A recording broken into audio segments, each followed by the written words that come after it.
An Ode to Hoid. With magical churning and great wheels turning, our voyager, who finds wisdom in learning, never fails to make our hearts sing, nor to make the gears in our minds begin dancing. He gives much wit as he spits out roasts, with delightful lessons to which we give toasts. He's always on our minds as he hops between planets. What he hopes to find remains a mystery, but can't for long. Can it?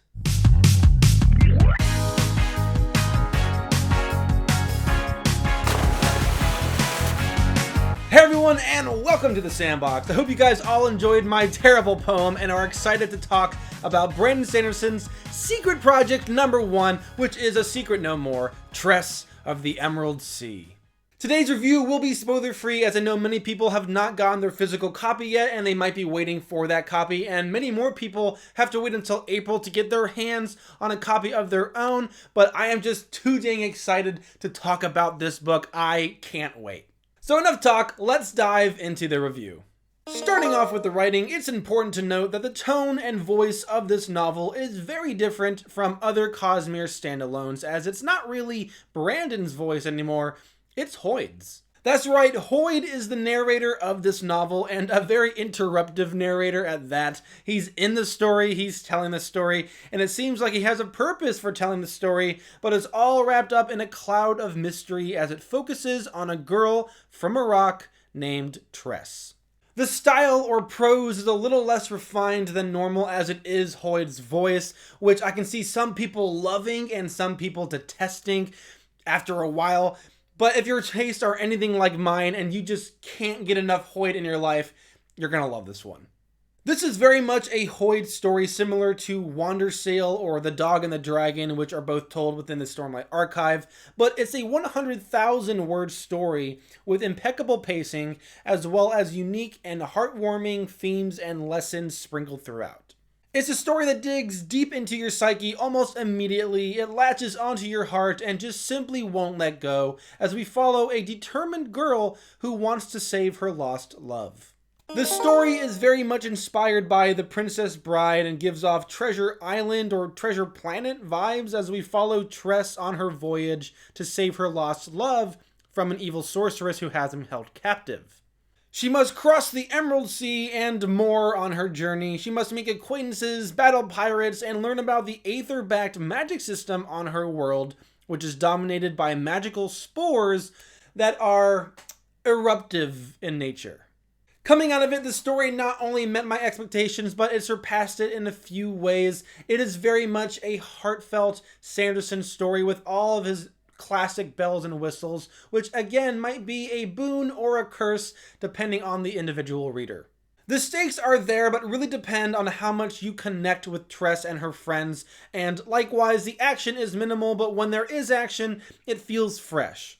There are quite a bit of future implications that this story has, given how far along it is within the Cosmere timeline in respect to the other ones that we've gone so far, so we really do get to see things here that we haven't yet within the Cosmere, which makes the big moments here even more exciting.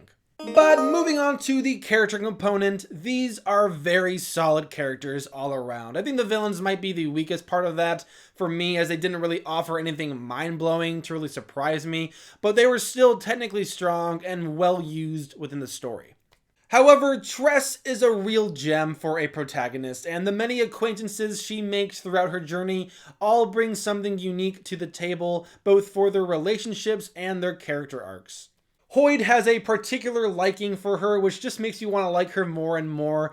She makes good decisions, she's got a good moral compass, and she's striving for something that she knows is impossible, yet can't bring herself to quit anyways. She is just so very easy to root for, and you're just going to have a blast learning about this world alongside her. She's also a great character for young girls to look up to as a role model, except for maybe that one part where she leaves her home island with questionable people across a dangerous sea for a boy she just more than barely knows. But hey, besides that, flawless. Moving on to the setting, I think this world of Lumar is probably one of the most interesting worlds we've gotten to see yet. We don't get to see a whole ton of it, considering it's very focused and a shorter Cosmere novel, but the bits that we do get to see only made me more fascinated and curious about the other components that it has to offer. We don't get a ton of politics or religion or culture, and we barely get any history of the world at all, but again, this story makes me excited and hopeful for more stories set within this world of Lumar. It's very original, and its magic system is a good taste for a huge idea that we know Brandon has been sitting on and tinkering with in the background. Overall, this world and book are gorgeous. The characters are colorful, and the story is told with such a whimsical and enchanting voice, filled with enough hoy jokes to fill your heart's content, at least until the next one. It's got a good Sanderland, great themes and lessons to take away from it, and tons of Cosmere connections and mysteries to keep your mind preoccupied until the next installment. It's a real winner, and it earns a 9 out of 10 from me. If you're participating in the Year of Sanderson and have read Tress of the Emerald Sea or are currently reading it, let me know your thoughts down in the comments below. Do you agree with my stance, or do you have different takeaways? I would love to hear it all. I've got plenty more book reviews on this channel, especially for the Cosmere, as well as ranking videos and comedy skits. If you want to check those out, click this Cosmere playlist right up there. If you enjoyed the video, don't forget to hit that like button and share this with another Cosmere fan, as that is what helps the channel out the most here. But as always, thank you guys so much for tuning in. I will see you all next time.